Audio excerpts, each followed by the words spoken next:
Welcome to Security Architecture Podcast, where we help cybersecurity professionals to stay ahead of the curve and ensure they are successful in their cybersecurity journey.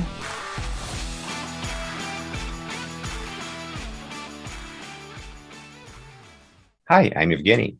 I'm Dimitri. We have Mike here. This is not the first time Mike joining to the show. He was part of season 1 and season 2 when we spoke about SASE.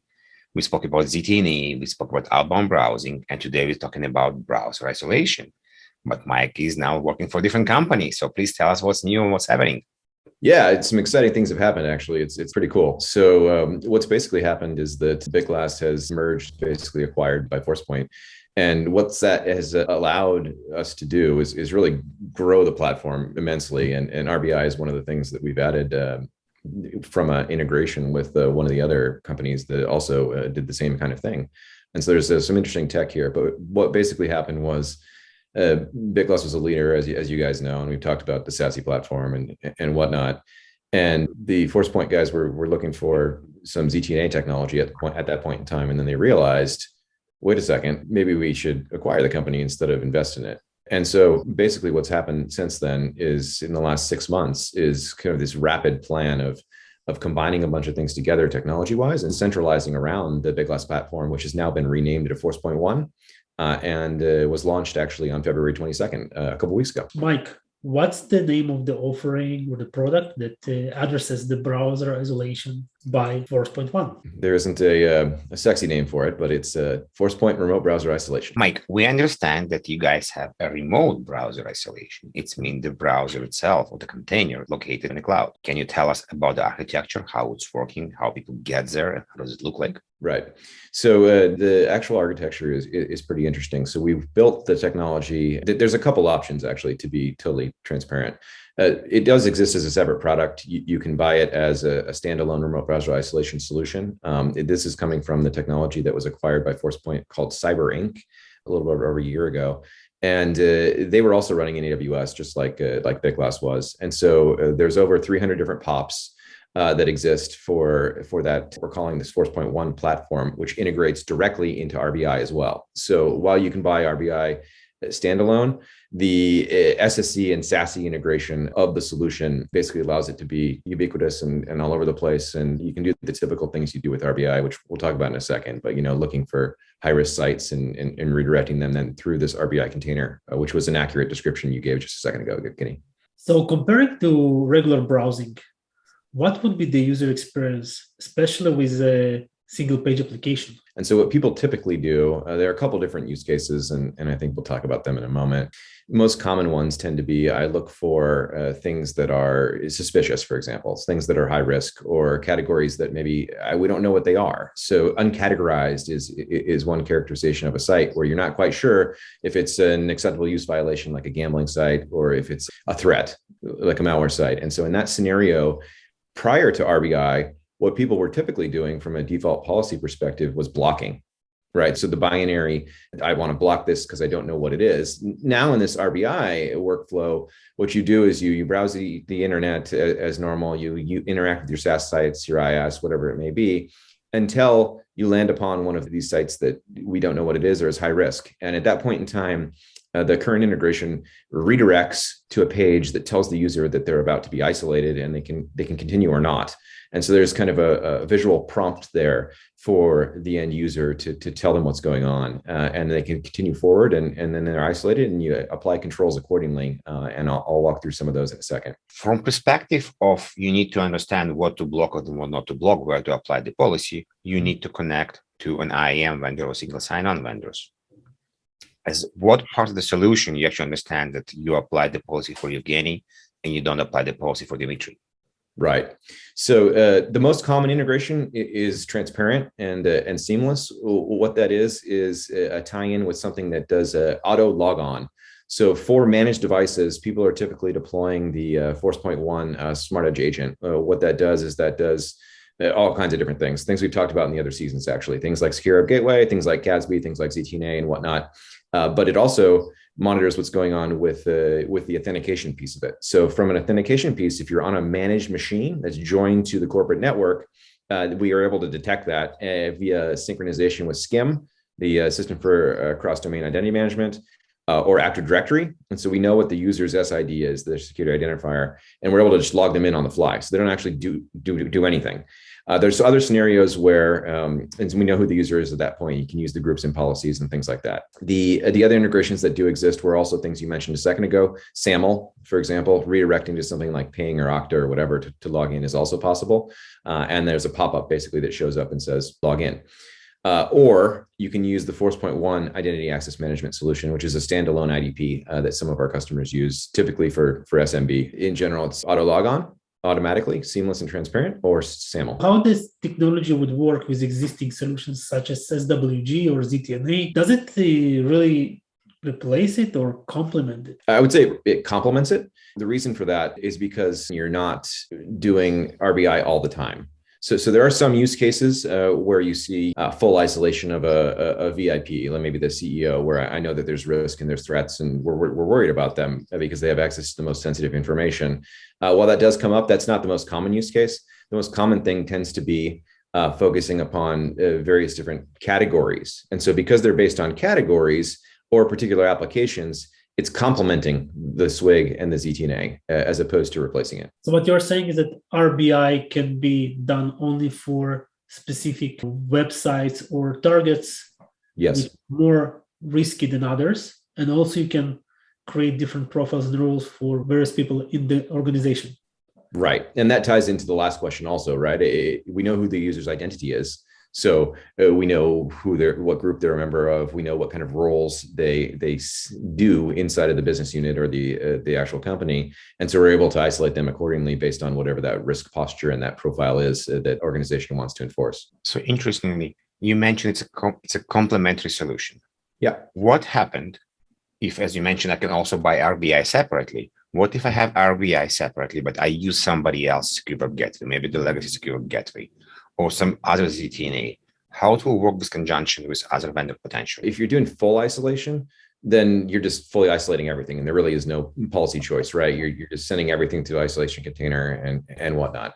When you're doing the selective isolation, it's typically triggered based off the scenario, right? Of the scenario being that the user went to this particular category. And so that standalone solution, the non-Forcepoint One integrated one, where it's just standalone CyberRank RBI, Forcepoint Remote Browser Isolation is the new name. You trigger off of a category. And so the Forcepoint URL categorization solution, there's a whole technology behind this and whatnot, is built into that platform. So that's one of the integrations they did around actually before the Bitglass acquisition was finalized and whatnot. And so you don't have to buy the other solution, but there, from a partnership perspective, there's not really like a tie-in there. It would be a standalone point product that you're using for RBI for some particular scenario versus this kind of more integrated thing that I'm going to show you in a little bit inside of Forcepoint One. I can use Forcepoint RBI and use somebody else secure web gateway. When you go to something that is needed to be protected, there's a redirect. So when that redirect happens, it sends it through a URL that's associated with the remote browser isolation session. And so at that point, I've detected that it's uncategorized or whatever, or the user's a CEO or whatever. And then we send all the traffic through this container, and then you browse and interact with it normally, as if you're interacting with the main site. And it looks kind of the exact same as before, which I'll show in a demo in a few minutes. Can I use this solution to isolate internal web-based resources? And how can we support legacy web application that may run only on old versions of browser like Internet Explorer 8? Sure. Yeah, that's possible. That again is not the most common thing that we see, but it is a use case, and so it is possible. Again, the most common thing is uncategorized and high risk, basically, to send them to the RBI container. Is there a way to edit documents using browser isolation, like a Google Docs or maybe Word document if you get to me? Yes, you can go, and if you were to isolate a particular session and it pushes it through the isolation container, and you go and you log into, maybe it's Microsoft 365, and go into Word Online and start editing, that's totally fine. What you can control, though, after that is really granular actual policies associated with, maybe I'm not allowed to download a copy of that. I can only edit it online. So use cases like that come up, and RBI is a solution for that. And like we talked about in season one, in the SASE solution, so is CASB with the reverse proxy and stuff. So you kind of pick the scenario that you want to do the enforcement upon, depending on what the needs are of the organization. So assumingly, if there is a client, the solution can work on BYOD devices. Being that main use case is based on categorization and looking at sites, right, and looking up to say that's uncategorized or say that it's high risk.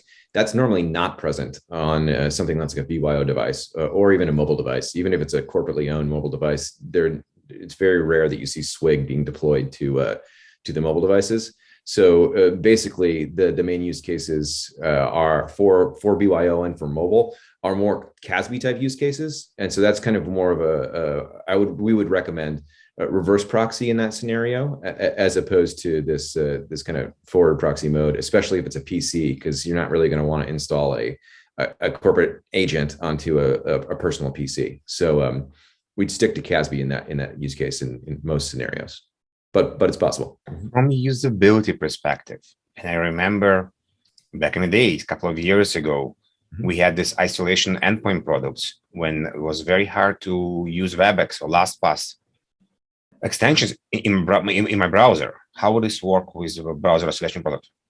So that's still a problem currently. And this is a problem with most RBI solutions because of the URL change.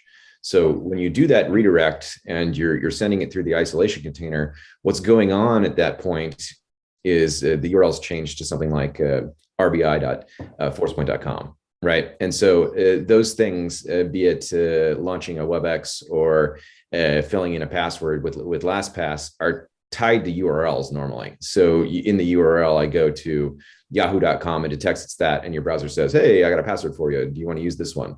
So that's not going to happen with the RBI container when you do the URL rewriting. We are working on something, though, that's quite interesting for agentless type deployments with a cloud secure web gateway offering, where you basically tunnel from your branch office up to the cloud. And when that comes out later on in this year, the integration there is not going to use a redirect. We're going to tie into the basically transparent isolation, essentially, where we don't do a rewrite and we can just still terminate the traffic. So in that case, the LastPass and things like that would still work fine. Yet currently with the solution with the redirect, they won't. So that's how things work today. Would it require an additional certificate to trust? So from a point, if you're doing it's a good question. So from a forward proxy perspective, since we are terminating SSL, yes, people are bringing their own CA certificates to do those impersonations, basically, because when you go to yahoo.com, it's really not yahoo.com, right? It's a forward proxy in that case. So the normal deployment cycles tend to be things that involve MDMs on managed devices, where you push out the CA certificate. The CA certificate might also be the root, for example, and have some intermediates and whatnot in between it for internal websites and things like that too. So a lot of times they're already deployed to the endpoints for internal websites anyways. But yes, it does require a certificate because of the forward proxy and the SSL termination that's going on. Okay, Mike, so let's get to one of our last questions, is more about the reporting side of the tool. Mm-hmm. Can you get from the dashboard visibility about attacks that were prevented by the technology or some links that were blocked? Yeah, I mean, the great thing is that we've built this on top of the Forcepoint platform, and I'll show it to you in a second. Sometimes you, with these acquisitions that larger organizations do, you see a lack of integration. And so a lot of times when you're talking to a vendor, it's important to have unified policies and unified management and unified reporting, like you're asking about, right? And so instead of going to that separate management console, the integration that's been done is via APIs between the remote browser isolation platform, so that you don't actually have to go to any other management console or anything like that. You go into Forcepoint 1, you set up an RBI profile, reports and logs associated with the number of threats that were blocked and things like that. I'll show up there just as if you're using CASB or SWIG or whatnot. You just happen to be using RBI in this scenario. Do you want to show us some of the reports or how the UI look like? Let me do a little walkthrough of what's going on here. The management portal looks like this. So what we have here is Forcepoint 1, as you can see. This is the trial environment. You log in and you land on the policies page by default. There's a number of policies. As you can see, this is already rebranded to Forcepoint 1, whereas it was Bitglass before, a couple months ago. There's policies there associated with different types of things. So we see things associated with secure gateway type use cases of connection policies, of things like controlling malware sites from a threat perspective, controlling acceptable use policies for gambling and hate speech and adult pornography and stuff like that. Data exfiltration type use cases down here with social networking and web-based email, where I'm doing DLP and stuff like that. But right at the top, and then CASB type use cases too, where I have Box, the CASB app or whatnot. So everything's all in one place. Which is great because you have one platform to configure all of your policies. And I just added action here. So all we're doing is we're saying, hey, I want to isolate as opposed to secure the access and apply DLP or give direct app access or deny outright. So from a deny perspective, if you go to a malware site, it's going to block you. In the isolate case, like I explained a little bit ago, it shows a page and it says, hey, you sure you want to connect to the site? It's going to be isolated and you continue on forward with that. But the way the integration has been done, and you might have noticed it when I click this link right here, is there's an object. There's an object called read only that I've created for an RBI profile. And the way that we did that is we actually integrated with the APIs in the back end of this remote browser isolation product. So over here, when you create the profile that you want to do for isolation, there are a number of different things you can do. It's not just binary isolate and make the thing read-only. And if I go into this read-only profile that I created here, I could control safe surfing, for example. So safe surfing is a mechanism with the RBI solution that goes and it looks at the threat level of the actual site. Is it trustworthy? Is it not? And if it happens to exceed a certain level, so maybe moderate, high, or you don't want to do it at all, we're able to push that traffic through the container, but then disallow the inclusion of things like, phishing type attempts. So if someone tries to type in a username and password, since it's read only, that's blocked outright. So there's a component of assessment of the threat of the URL the person's visiting right there. There's also controls over TLS policies. So if you see an error with a SSL TLS, then you can ignore it or you can fail the session. That sometimes also blocks threats and controls things like that. But pretty interesting down here, we can do things like allow downloads, control the size, allow uploads. We can do AV scans on the content. You can even do something called CDR. And this isn't the main topic of the session, but it's actually quite interesting because we've integrated this content disarm and reconstruction capability into RBI as well. And you can use that inside of this the SASE platform too. What that basically does is that cleans files. So in scenarios where, let's say, someone has malicious macros inside of an Excel spreadsheet or a doc, when they download the file, it actually automatically removes that content if you were to allow the downloads that based on the policy here. In the upload direction, it's kind of interesting too. So if you're doing CDR, we've seen use cases where someone logs in and let's say they're exfiltrating sensitive data, maybe it's IP or CAD designs of some new missile that's coming out. We've seen scenarios where people were posting stenographic type embedding of spreadsheets and of actual CAD designs into images of cats actually posted on Twitter. And so what CDR allows you to do is strip that out. So it takes and it reauthors the content of the document, be it an image or a PDF or an Office doc, to make it benign, both in the upload and download direction. So you go do this configuration, set up these profiles. You can have multiple of them as well. On the back end, this is talking through an API back to the back end of the solution, and then controlling what happens in the actual browser. So for example, I go over here and I have I'm looking at Yahoo and I have something running, and in a SWIG use case, let's say I try to go to filebin.net. In this particular scenario, my policy then is looking at that and saying, what I'm going to do is I'm going to block it because it's a threat. It happens to be a malware type host. But if I didn't do that and I went to filebin.ca, which happened to be a site which isn't as malicious, then you get this message here. And it says, Forcepoint 1, what we're doing here is we're going to isolate you to be sure you want to continue. And so this is based on that category that we defined in the prior policy that I was showing you a moment ago, which is about personal storage, for example. So you click connect, it connects you to the isolation container and pushes you to the actual site. The site loads. It looks like the normal site. Again, competitively, what we see here is sometimes like a browser inside of a browser for some of these solutions that you'll see in the rest of the series and whatnot. This is not that. This is a native integration here. You can interact with the site. You can see more about the site too. There's a Forcepoint overlay down here. You can see that the site is trustworthy. You can see what it is. You can see where it falls under and whatnot. And so there's integrations there. And then based on what the user tries to do, we can control what they are permitted or not permitted to do. So if over here I try to choose a file and do something like an upload, we can control that and block that. Let's say we have, let's do a scenario maybe where I actually share a file. So I have this file. This is a thread example, and it happens to be a benign piece of malware. I have an engine here that I'm going to do, and I'm going to test that and say, what is this? What is this thing? It happens to be a docx file. The docx file contains some macros and other things in it, and is a benign yet threat.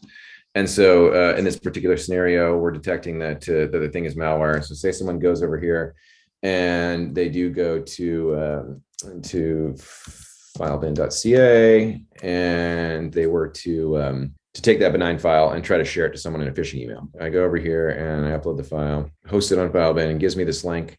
I take the link and I embed this in something, maybe it's phishing related. And then on the protected machine back here on this virtual machine I have running, they maybe click that link, right? So if we see that here, I'm going to paste the URL and go to the thing I just uploaded a second ago in the other browser.